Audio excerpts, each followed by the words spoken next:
Alors le rôle des associations de patients est le même vis-à-vis des biosimilaires que de n'importe quel autre médicament, c'est-à-dire que nous devons être des vigies, nous devons être capables de pouvoir donner quelques informations aux personnes qui viennent vers nous. Donc nous sommes pourvoyeurs d'informations, mais nous sommes aussi, en tant que représentants des patients, partie prenante dans tout le processus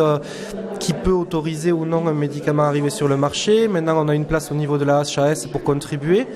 Donc, apporter notre expérience et tout de même être un autre pouvoir, pas un contre-pouvoir, mais un autre pouvoir par rapport au pouvoir public et à l'industrie pharmaceutique.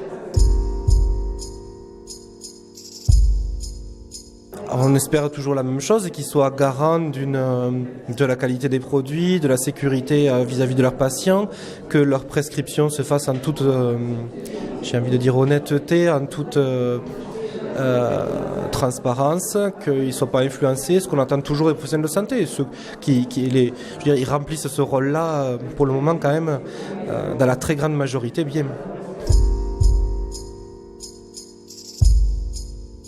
Dans la sclérose en plaques, il n'y a pas encore de biosimilaires, mais il y a beaucoup de médicaments biologiques qui ont été développés et qui vont être développés.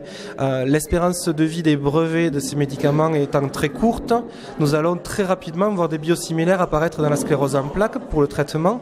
Et donc nous avons décidé d'anticiper l'apparition des biosimilaires pour ne pas être pris de court quand ils arriveront sur le marché et être pertinents pour les patients et, toujours pareil, à destination des pouvoirs publics pour être aussi force de proposition.